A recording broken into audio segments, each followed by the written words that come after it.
Salam sejahtera dan salam perpaduan kepada seluruh rakyat Malaysia. Berita panas hari ini dipetik daripada BH Online bertajuk Polis beri maklumat tambahan mengenai menantu Muhyiddin kepada Interpol.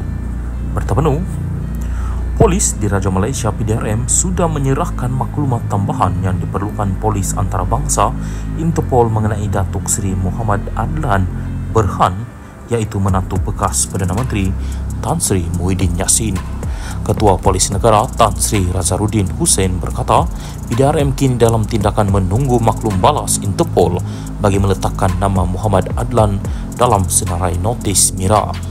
Maklumat tambahan berkenaan sudah diperoleh daripada Suruhanjaya Pencegahan Rasuah Malaysia SPRM dan dikembalikan semula kepada Interpol, katanya di sini hari ini. Media sebelum ini melaporkan nama peguam yang juga pengarah dan pemegang saham NERS Sendirian Berhad, Mansur Saad, disenaraikan dalam notis merah oleh Polis Antarabangsa Interpol pada 19 Februari lalu. Razaruddin mengesahkan permohonan meletakkan nama Muhammad Adlan ke dalam senarai merah berkenaan tidak dapat dilakukan memandangkan ada lagi maklumat tambahan diperlukan Interpol. Beliau berkata, satu maklum balas diterima PDRM daripada Interpol pada 19 Februari lalu yang menghendaki butiran lanjut mengenai Muhammad Adlan. Sebelum itu, Ketua Pesuruhjaya SPRM Tan Sri Azam Baki berkata, tuduhan tanpa kehadiran terhadap Muhammad Adlan Berhan menjadi pilihan terakhir SPRM dalam mengambil tindakan perundangan berkaitan kes disiasat mereka.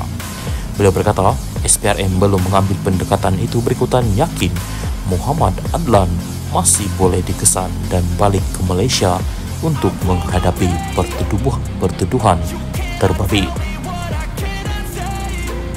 Salam sejahtera dan salam perpaduan kepada seluruh rakyat Malaysia. Terkini dari Mahkamah, Najib tak maklumkan Kabinet Bond AS 3.5 bilion dolar.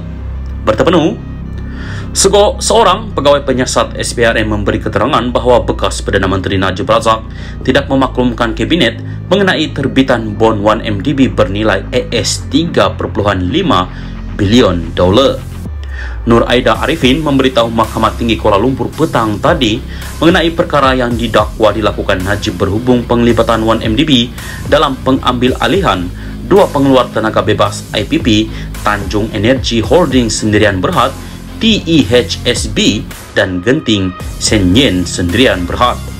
Saksi pendakwaan ke-49 itu memberi keterangan semasa perbicaraan hari ini terhadap 4 pertuduhan salah guna kuasa dan 21 pertuduhan pengubahan wang haram terhadap Najib yang dikatakan dengan dana RM2.27 bilion daripada 1MDB.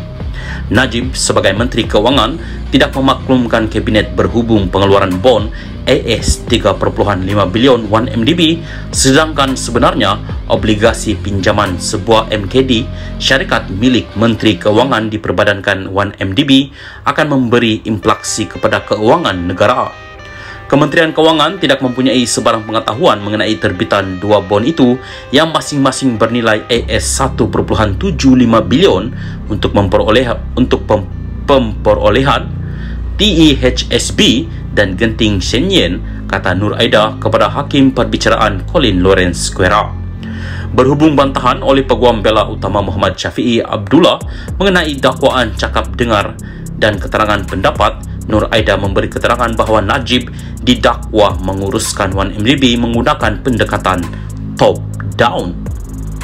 Saksi itu mendakwa sisatannya menunjukkan perkara ini apabila Najib menandatangani dua resolusi bertulis yang dibentangkan dalam bentuk resolusi pekeliling pengarah DCR yang perlu ditandatangani oleh Lembaga Pengarah 1MDB berhubung pemerolehan dana TEHSB dan Genting Senyen.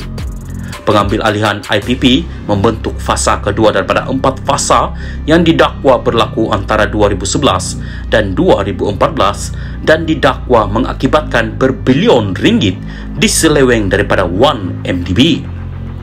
Bagaimanapun, disebabkan bantahan daripada Syafiee atas alasan cakap dengar, Square mengarahkan supaya sebahagian daripada bahagian keterangan Nur Aida mengenai bond itu digugurkan. Square juga mengarahkan pihak-pihak terlibat membuat Hujahan lisan kemudian berhubung bantahan Syafi'i mengenai keterangan pegawai penyiasat SPRM berhubung dakwaan pendekatan top-down. Persiding Mahkamah Terbuka akan disambung semula pada 24 Januari. Najib dibicarakan atas 4 pertuduhan salah guna kuasa dan 21 pertuduhan pengubahan wang haram membabitkan Rm2.27 bilion daripada dana 1MDB. Bagi 4 pertuduhan salah guna kuasa, bekas ahli parlimen pekan itu didakwa melakukan kesalahan itu di Islamic Bank Berhad Cawangan Jalan Raja Chulan di Bukit Kelon, Kuala Lumpur antara 24 Februari 2011 dan 19 Disember 2014. Bagi 21 pertuduhan pengubahan wang haram, Najib dikatakan melakukan kesalahan itu di bank yang sama antara 22 Mac 2013 dan 30 Ogos 2013.